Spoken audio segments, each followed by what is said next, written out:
Cek, cek, cek. Menurut keyakinan berdoa dimulai.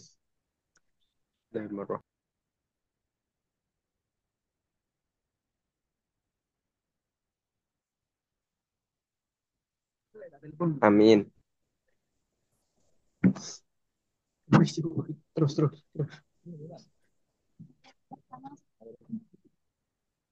Materi pertama yaitu tentang biografi Karl Leonard Bull. Gitu ya. Karl Leonard Bull atau sering dikenal Karl Bull lahir pada 1884. Karl Bull lahir di Akron. Lebih tepatnya pada sebuah rumah kayu pada tanggal 24 Mei 1884. Bull adalah psikolog Amerika yang terkenal dengan metode eksperimental kuantitatif untuk pembelajaran dan fenomena hipnosis, serta upayanya untuk memberikan ekspresi matematis pada teori psikologi.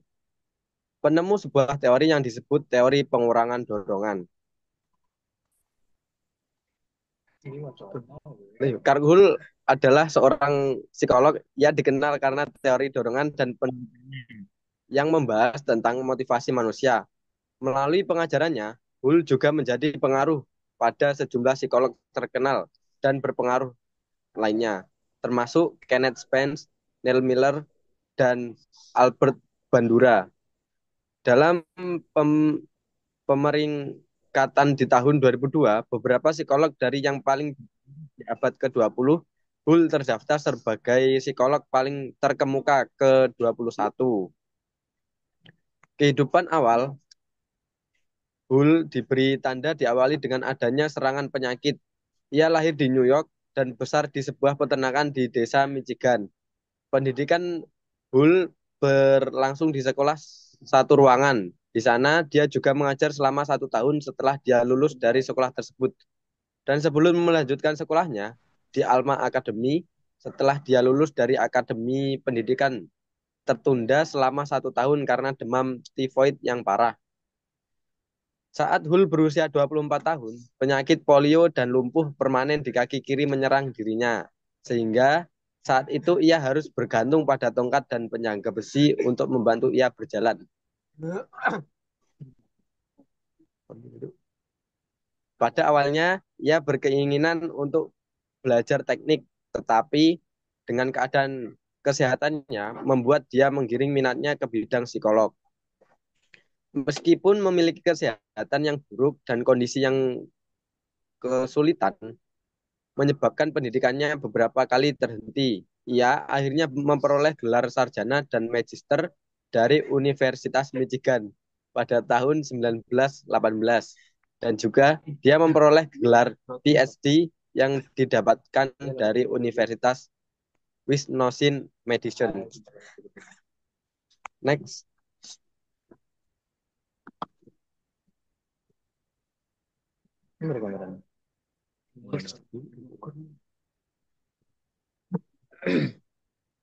Selanjutnya yaitu teori belajar menurut Carl Leonard Bull. Konsep dasar yang diterapkan pada teori belajar Carl Leonard Bull dikenal sebagai teori pengurangan dorongan atau yang biasa disebut dengan drive reduction theory. Teori menjabarkan bahwa kegiatan belajar terjadi ketika suatu organisme berusaha mengurangi rasa ketegangan akibat kebutuhan fisioliosis yang tidak atau belum terpenuhi. Sehingga dapat ditarik inti dari teori ini adalah adanya dorongan yang memotivasi perilaku untuk mencapai keseimbangan fisiologis atau homeostasis. Asumsi-asumsi utama dari teori yang dikemukakan oleh Clark Bull ini dapat dijabarkan menjadi 4 bagian. Di antaranya, yang pertama yaitu dorongan sebagai motivasi. Dorongan adalah keadaan internal yang memaksa agar organisme tersebut melakukan suatu tindakan tertentu guna memenuhi kebutuhan biologisnya. Keadaan internal yang dimaksud di sini adalah lapar, haus, dan juga sakit. Dorongan inilah yang memotivasi organisme untuk melakukan suatu tindakan guna mengurangi rasa sakit atau ketegangan yang dialami. Yang kedua yaitu kebiasaan atau habit. Kebiasaan terbentuk dari pengulangan perilaku yang berhasil mengurangi dorongan. Setiap kali kebutuhan terpenuhi atau keadaan internal telah hilang, maka perilaku tersebut diperkuat. Yang ketiga yaitu hukum utama. Proses belajar dan perilaku dimotivasi dan diperkuat. Hukum ini menekankan pentingnya hubungan antara dorongan dan kebiasaan. Yang keempat yaitu formula teori. Clark Hull merumuskan konsep belajar dengan metode matematis sebagai berikut. Yang SER merupakan kekuatan reaksi yang dipelajari, SHR merupakan kekuatan kebiasaan yang diperoleh dari pengulangan, D merupakan intensitas dorongan, K nilai insentif, V kejelasan rangsangan, IR hambatan reaksi internal, dan SIR merupakan hambatan reaksi sekunder. Selanjutnya,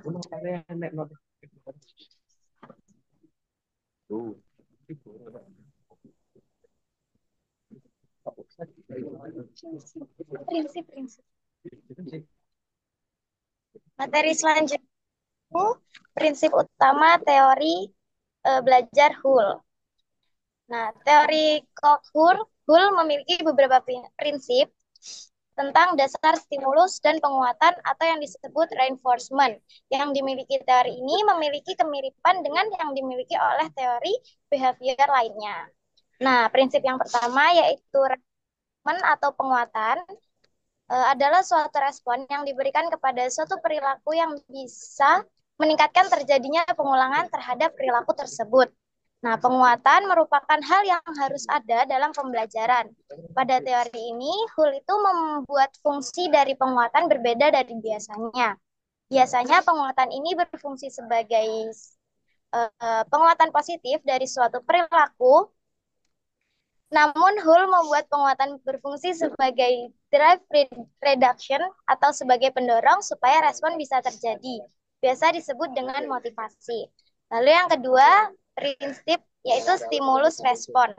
Dalam teori ini, untuk mendeteksi hubungan antara stimulus atau rangsangan dan respon atau tanggapan, kita harus memperhatikan perasaan dari suatu organisme tersebut agar muncul yang namanya pembiasaan, di mana organisme adalah faktor internal yang nantinya dapat dilihat pada respon yang merupakan output. Yang ketiga, ada keseimbangan biologis. Nah, keseimbangan biologis ini sangat berpengaruh terhadap proses belajar. Karena untuk bisa belajar dengan baik, maka otak dan tubuh itu memerlukan kondisi internal yang stabil. Nah, teori Darwin tentang seleksi alam dan adaptasi biologis sangat tampak berpengaruh di sini. Teori Darwin tentang seleksi alam dan adaptasi biologis menyatakan bahwa organisme yang dapat beradaptasi dengan lingkungan mereka akan lebih berhasil bertahan hidup dan berkembang biak. Dalam hal ini, proses belajar itu sendiri bisa dilihat sebagai bentuk adaptasi biologis. Organisme yang dimaksud adalah anak-anak yang sedang belajar untuk beradaptasi dengan mereka, termasuk kemampuan-kemampuan baru yang diperlukan untuk berinteraksi dengan lingkungan mereka. Selanjutnya, lanjut. Selanjutnya ada tipe belajar menurut teori Clark Hull.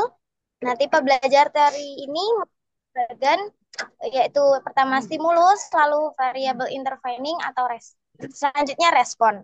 Stimulus itu adalah segala sesuatu yang bisa merangsang atau mempengaruhi organisme untuk merespon sesuatu. Lalu variabel intervening itu adalah variabel internal yang tidak dapat secara langsung, namun mempengaruhi hubungan stimulus respon seperti dorongan, kebiasaan, dan nilai penguat yang diharapkan dari suatu respon. Lalu respon sendiri adalah reaksi yang dilakukan atau diperlihatkan oleh organisme setelah menerima stimulus atau rangsangan. Dari selanjutnya akan dijelaskan oleh teman saya. selanjutnya yaitu next slide. Konsep teoritis utama yang dibangun oleh Carl Hull diusulkan pada tahun 1943, mencakup 16 postulat, yaitu postulat yang pertama, merasakan sinyal dan lingkungan luar. Hull mengubah rumus SR menjadi S S besar, S kecil, R kecil, dan R besar dengan keterangan S besar sebagai stimulus eksternal dan S kecil sebagai jejak stimulus yang bertahan beberapa detik setelah stimulus eksternal. Pengaktifan neuron motor disimpulkan sebagai R. Dan yang R besar respon yang jelas. Yang kedua yaitu postulat 2, komunikasi impuls sensori, interaksi sensorus impuls menunjukkan adanya rangsangan dan oleh karena itu menunjukkan kesulitan dalam meramal perilaku. Yang selanjutnya yaitu postulat 3. Hull menyatakan bahwa individu menunjukkan perilaku yang tidak dipelajari jika diperlukan sesuai dengan hierarki respon unlearned behavior. Yang selanjutnya itu postulat 4. Pengurangan dorongan atau kebutuhan kondisi penting untuk belajar kontinuitas yang selanjutnya yaitu postulat 5. Generalisasi stimulus menurut Hull, tingkat kemiripan stimulus dengan stimulus pelatihan mempengaruhi kemampuan stimulus tersebut dalam kondisional. Yang selanjutnya yaitu postulat 6. Apabila seseorang mengalami kekurangan biologis, maka akan timbul dorongan dan setiap dorongan berkaitan dengan stimulus. Selanjutnya yaitu postulat 7, menyatakan bahwa respon yang dipelajari bisa terjadi dalam struktur yang disebut sebagai reaksi potensial. Yang selanjutnya itu postulat 8. Respon menyebabkan kelelahan, menghambat munculnya respon terkondisi terhambat dan dikenal sebagai penghambatan reaktif. Selanjutnya yaitu postulat 9. Dampak negatif dari kelelahan dapat diatasi dengan tidak memberikan respon sehingga penguatan akan terjadi.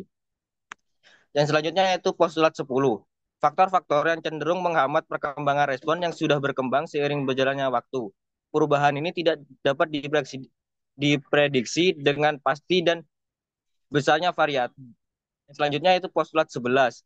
Menyatakan bahwa untuk reaksi yang diamati terjadi potensi reaksi efektif sementara harus melebihi nilai tertentu. Selanjutnya yaitu postulat 12 menunjukkan 12 menunjukkan bahwa kemungkinan suatu respon yang telah dipelajari akan dilakukan bergantung pada kombinasi fungsi. Yang selanjutnya yaitu postulat 13, potensi untuk reaksi berhasil meningkat jika jarak waktu antara stimulus dan respon lebih lanjut.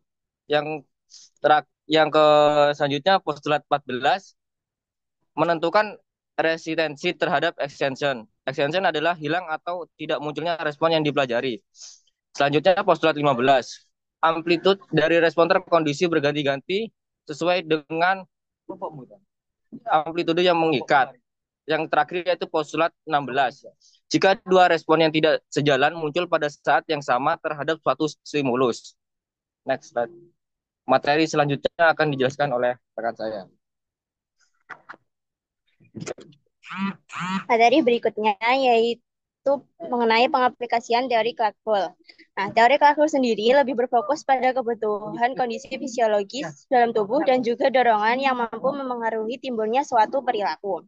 Nah, contoh pengaplikasian teori Hull dalam pembelajaran matematika ini menggunakan teori pengurangan dorongan atau drive reduction theory adalah sebagai berikut. Yang pertama, dorongan atau drive-nya. Dorongan atau drive adalah hal yang paling dasar dalam teori Clarke-Hull, karena dorongan atau kebutuhan diperlukan dalam proses pembelajaran. Salah satu dari tujuan pembelajaran adalah upaya untuk memenuhi kebutuhan. Jadi, dorongan sangat diperlukan oleh peserta didik agar respon dapat terjadi. Nah, misalnya peserta didik berkeinginan untuk belajar matematika mengenai aljabar. Nah, ketika peserta didik memiliki keinginan seperti ini, pasti ia akan mengikuti pembelajaran dengan baik. Yang kedua yaitu stimulus. Nah, pendidik memberikan stimulus berupa penjelasan mengenai materi aljabar. Contoh materinya seperti peranan aljabar dalam kehidupan sehari-hari, pengenalan bentuk aljabar, pengenalan elemen-elemen dalam aljabar, cara menghitung operasi aljabar, dan lain sebagainya. Nah, saat pendidik sedang memberikan stimulus kepada peserta didik, akan ada variabel bebas atau independen dalam pembelajaran. Setelah pendidik memberikan stimulus, maka peserta didik akan melakukan respon berupa terhadap pembelajaran yang membuat organisme bekerja dalam hal ini. Ketika stimulus dan respon dideteksi oleh organisme, maka proses ini tidak bisa diamati secara langsung, sehingga dinamakan dengan variabel intervening atau intervening variable. Kemudian respon atau tanggapan. Respon atau tanggapan yang dilakukan secara sengaja oleh peserta didik dilakukan supaya pembiasaan terjadi. Respon dilakukan peserta didik dapat berupa bertanya saat pembelajaran berlangsung maupun menjawab soal-soal dari guru. Kemudian yang keempat adalah reinforcement atau penguatan. Reinforcement atau penguatan dalam pembelajaran dilakukan agar terjadi pembiasaan. Ketika penguatan diberikan, harapannya mampu meningkatkan motivasi belajar peserta didik, mampu meningkatkan perhatian peserta didik, sehingga memudahkan proses pembelajaran. Reinforcement atau penguatan ini dapat berupa penghargaan maupun pujian kepada peserta didik. Sekian presentasi dari kami. Untuk selanjutnya akan saya serahkan ke moderator.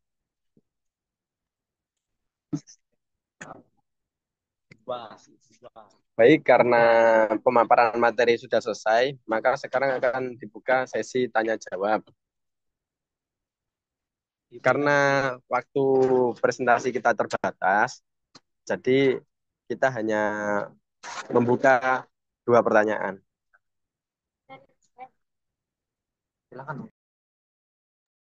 Silahkan yang ingin bertanya.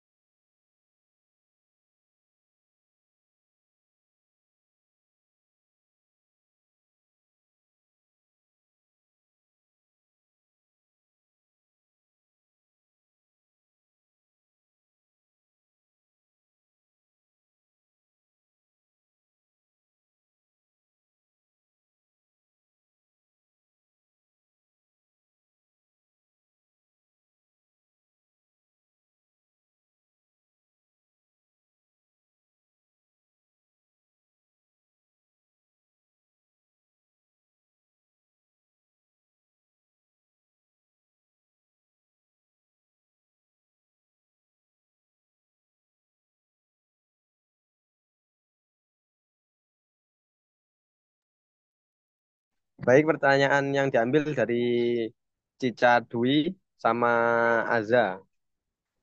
Kamu pertanyaan ya? Pertanyaannya,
Oke, izin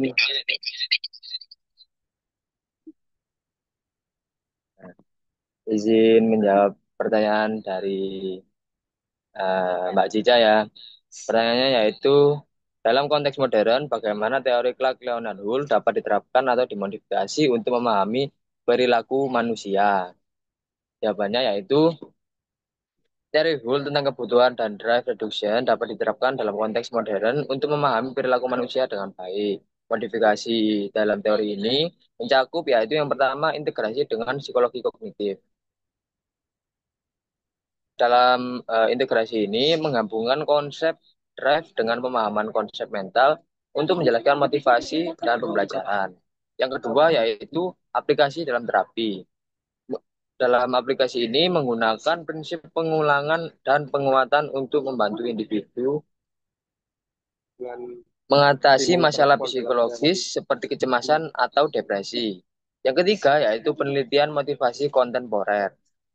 Dalam ini menerapkan teori Hull dalam studi perilaku konsumsi konsumen dan motivasi belajar di lingkungan pendidikan modern. Seperti itu, apakah sudah menjawab? Sudah, terima kasih, Mas. Ya, sama-sama. Itu pertanyaannya eh, Kak Azza Kusuma dijawab oleh rekan saya.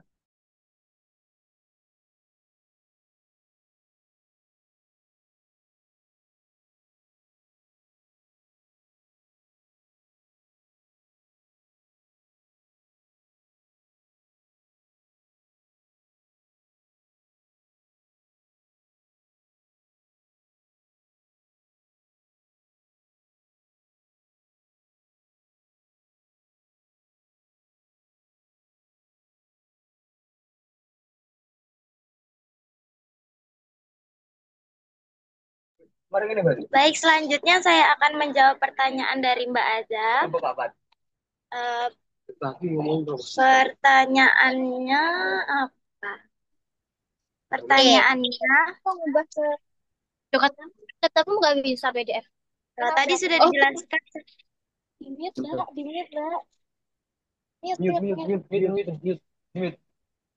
Tadi sudah dijelaskan tentang tipe belajar menurut teori Hull. Nah, apa peran hubungan stimulus respon dalam teori Hull dan bagaimana hubungan tersebut mempengaruhi proses pembelajaran? Eh, hubungan Hubungan stimulus respon adalah fondasi dari semua pembelajaran menurut Hull. Ketika suatu organisme diberikan stimulus tertentu, secara alami akan muncul respon. Semakin sering hubungan stimulus respon ini diulang, maka semakin kuat hubungan tersebut akan terbentuk. Nah, melalui pengulangan dan penguatan, organisme belajar untuk menghubungkan stimulus tertentu dengan respon tertentu.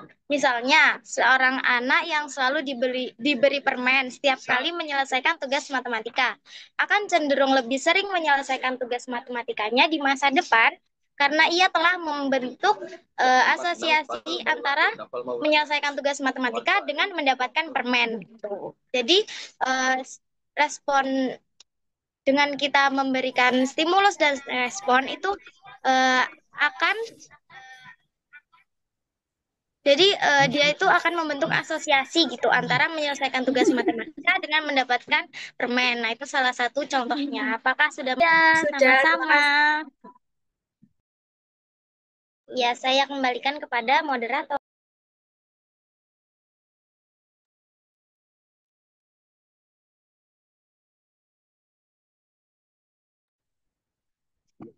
Baik,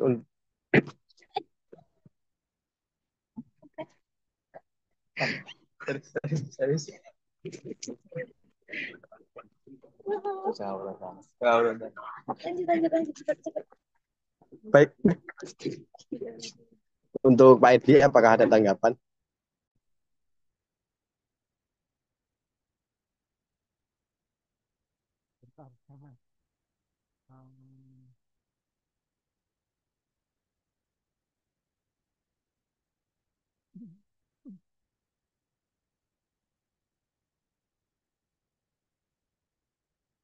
Apakah Suara saya terdengar? Dengar, Pak. Dengar, Pak. Alhamdulillah. Dari tadi trouble ya. Baik, jadi yang pertama adalah eh, ini baru ketemu yang pertama kali ya. Jadi saya mohon maaf baru bisa mendampingi diskusi ya karena kebetulan orang tua saya sakit dan apa berpulang minggu kemarin ya. Jadi tidak bisa fokus ya. Baik, gini, untuk yang diskusi hari ini ya, jadi nanti untuk yang lain saya komentari terpisah. Jadi untuk yang hari ini, eh, atau saya share aja ya.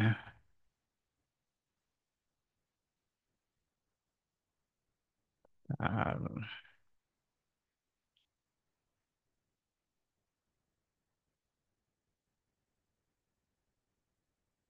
Oke, sudah tampil ya. Jadi yang pertama, istilah ya. Jadi kalau Anda tidak yakin atau baru pertama kali mendengar suatu istilah baru gitu ya, itu cobalah gunakan namanya Google Translate ya. Aduh, keyboard saya sekarang yang nggak bisa. Bentar. Eh,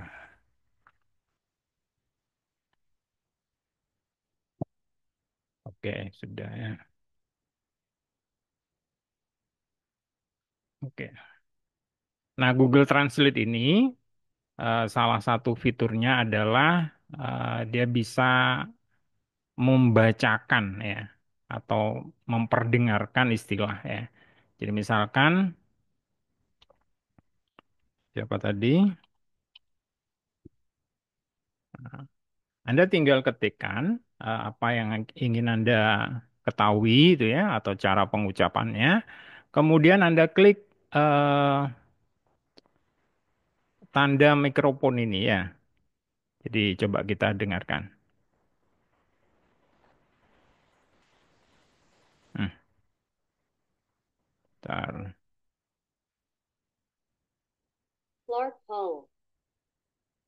Terdengar?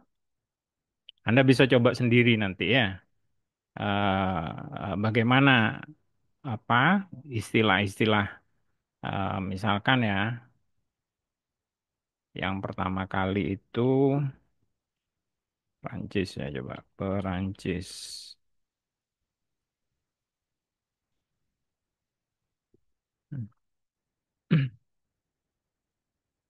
Hmm.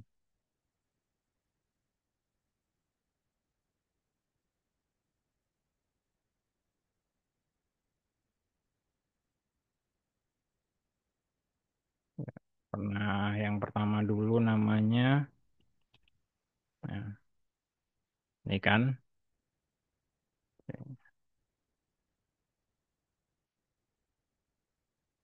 oh, ya kedengaran.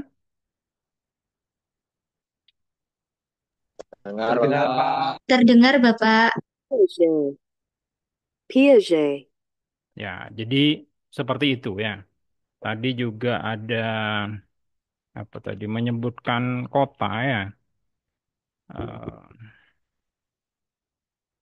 Wisconsin. Wisconsin. ya, tadi keliru kayak pengucapannya ya. Itu salah satunya ya. Kemudian diskusi tentang teori belajar, eh, biografi penting ya. Penting dalam arti perlu disampaikan, tetapi tidak sampai detil ke apa hal-hal apa kehidupan jauh ke masa lalu ya. Cukuplah pendidikan ya, seperti misalkan dia menempuh sekolah di mana yang kira-kira nanti itu berpengaruh terhadap cara pandang dia terhadap pendidikan. Ya, Jadi seperti itu. Nah, kemudian eh, yang ketiga adalah coba eksplorasi ya. Jadi kelompok yang presentasi barusan itu kan sudah pernah mendengarkan ya presentasi dari kelompok lain. Cobalah kaitkan antara teori yang Anda bahas dengan teori lain ya. Sehingga nanti terlihat eh, apa sih perbedaan mereka gitu ya. Kadangkala ada dua orang ahli di tempat yang berbeda itu mengemukakan hal yang sama ya. Satu contoh misalkan dalam pembelajaran matematika itu di Belanda itu namanya Frudental ya. Jadi eh, atau dikenal teorinya Realistic Mathematics Education atau RME. Kemudian di tempat lain di Amerika itu ada namanya eh, CTL ya, Contextual Teaching and Learning. Ya, kira-kira intinya sama. Jadi kontekstual itu sesuai dengan konteks. Kalau real eh, realistik ya, itu juga sesuai dengan kenyataan real gitu ya. Jadi satu contoh penerapannya begini. Kalau di suatu daerah, anggap saja Anda ditempatkan kalau setelah lulus gitu ya, kemudian Anda ikut PPG, kemudian Anda dinyatakan layak untuk menjadi guru, kemudian Anda ditempatkan di suatu daerah, anggap saja ke Bali gitu ya, atau Lombok, di mana di situ tidak ada kereta api gitu ya. Maka tidak eh, sesuai dengan konteks kalau membicarakan tentang kereta api gitu ya. Carilah contoh-contoh di sekitar Anda. Jadi kalau misalkan di sana transportasinya mungkin kalau di Lombok berkuda ya, nah itu bahaslah tentang kuda gitu ya. Jadi sesuai dengan real kenyataan dan apa konteks ya. Nah, coba kaitkan teori yang dibahas untuk yang berikutnya ya. Jadi teori yang dibahas itu dengan teori-teori lain yang sudah pernah dibahas ya. Apa sih bedanya gitu ya? Apa sih kesamaannya gitu ya? Nah, tadi sempat dibahas tentang eh, stimulus dan respon ya. Stimulus itu apa namanya? Eh, kayak pancingan lah gitu ya. Kemudian respon itu adalah reaksi dari seseorang ya. Jadi suatu contoh, eh, kalau guru gitu ya, itu biasanya memberikan respon itu bisa dengan kata-kata, bisa dengan sentuhan ya. Jadi satu contoh misalkan kalau kata-kata itu mungkin bagus ya, kemudian kalau kalau yang kekinian mungkin keren gitu ya dan lain sebagainya. Kalau sentuhan itu bisa dengan misalkan bisa mengelus apa atau menepuk menepuk pundak gitu ya. Itu salah satu contohnya ya. Nah, dengan seperti itu maka siswa itu merasa eh apa namanya? Diperhatikan ya, kemudian mendapatkan perlakuan yang baik ya sehingga dia akan cenderung untuk mengulang ya penguatan. Jadi tadi disampaikan kalau diberikan pujian, diberikan apa stimulus yang bagus ya, maka dia akan kalau di apa taman kanak-kanak mungkin diberi permen gitu ya atau yang lain ya. Oke. Tapi memang ada suatu cerita di mana kalau di negeri komunis ya yang tidak percaya pada keberadaan Tuhan itu eh, anak-anak di fase awal itu diperkenalkan. Jadi untuk menanamkan konsep tidak ada Tuhan itu dia dikatakan begini, anak-anak coba kalian minta atau berdoa kepada Tuhan, minta diberikan permen gitu ya. Maka mereka berdoa, pejamkan mata gitu, memejamkan. Apakah kalian menerima permennya? Siswanya menjawab dengan serentak, tidak gitu ya. Diulangi lagi sampai 3 kali, ternyata tidak mendapatkan permen. Kemudian eh, yang berikutnya adalah, coba sekarang kalian berdoa atau minta kepada ibu guru atau bapak gitu ya, permen gitu.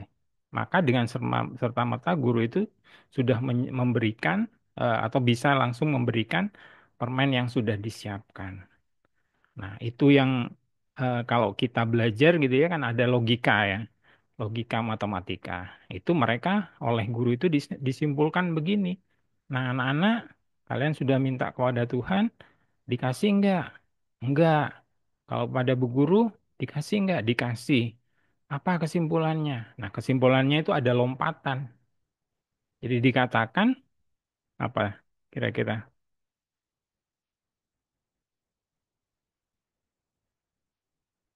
Ada yang bisa jawab kira-kira apa yang eh, ditanamkan kepada siswanya itu? Kalau minta kepada Tuhan nggak dikasih, kalau minta kepada guru langsung dikasih. Apa yang diinginkan oleh guru itu? Guru itu menyatakan bahwa Tuhan tidak ada ya. Jadi di negara-negara komunis itu disampaikan begitu. Kenapa? Karena mereka tidak percaya pada Tuhan. Ya, oke. Baik, ada yang mau ditanyakan mungkin atau mau didiskusikan lebih lanjut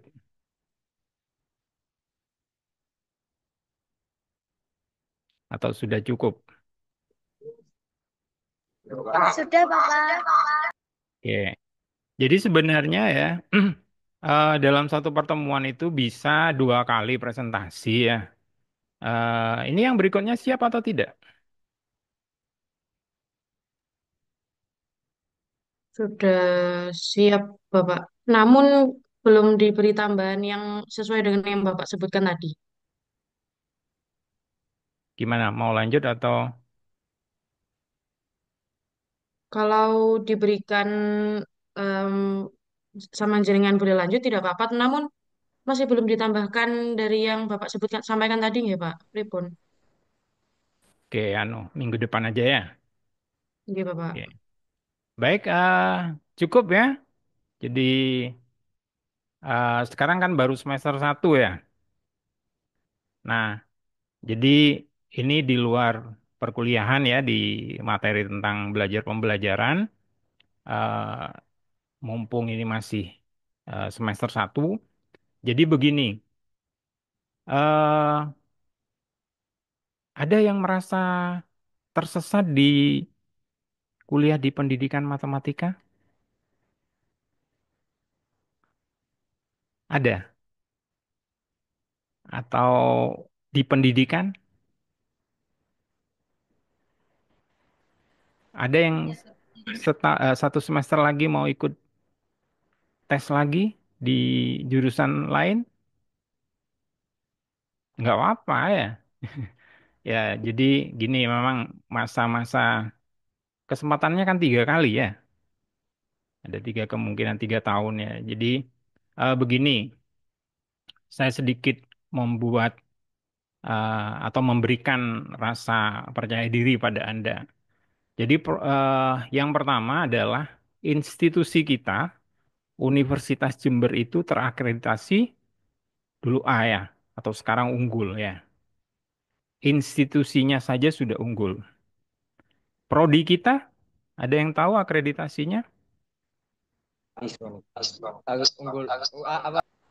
Ya, nah A itu sampai 2024 atau 2025. Jadi saat ini Prodi sedang melakukan reakreditasi, akreditasi ulang untuk yang level nasional ya. Reakreditasi. Mudah-mudahan dalam waktu 2 minggu lagi, sekitar 2 minggu lagi, akan ada visitasi atau kunjungan dari asesor, tim penilai. Ya, jadi nanti eh, kami ya berharap mendapatkan atau kita semua berharap mendapatkan yang terbaik ya. Kemudian itu yang level nasional. Level internasional kita sudah terakreditasi oleh lembaga yang namanya ASIIN. Pernah dengar?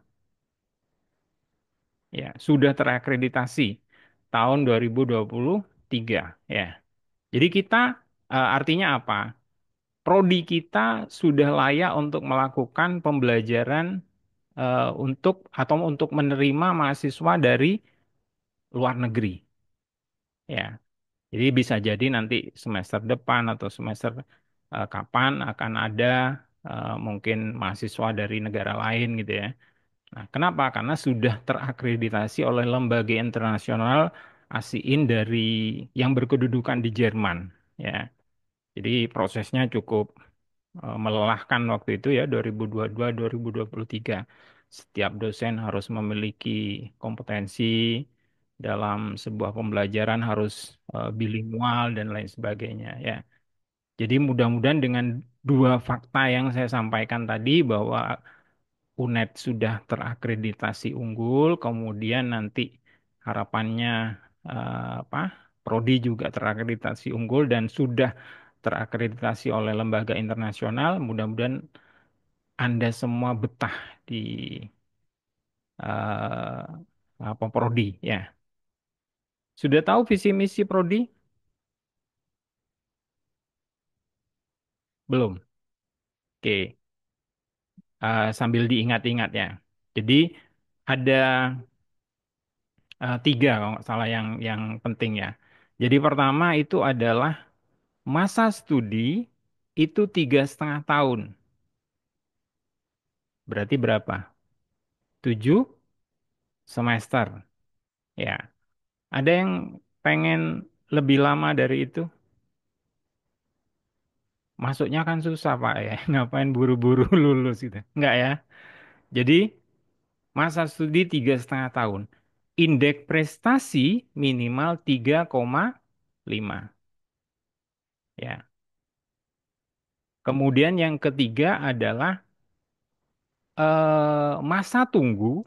Jadi kalau Anda sudah lulus dengan 3,5 tahun dengan IP indeks prestasi kumulatifnya 3,5, masa tunggu setelah lulus itu maksimal 3,5 atau 3,5 bulan.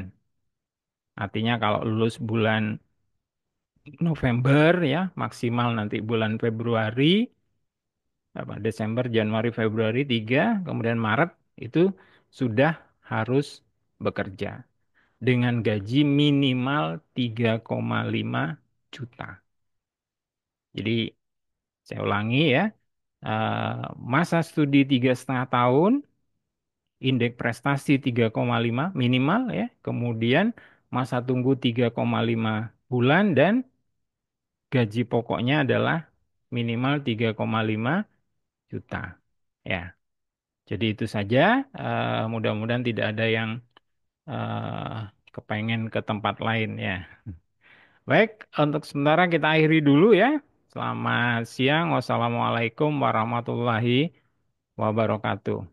Waalaikumsalam Waalaikumsalam warahmatullahi warahmatullahi wabarakatuh. Terima wabarakatuh. kasih Bapak. Terima kasih, Saya Pak. langsung Terima kasih, Bapak. ya.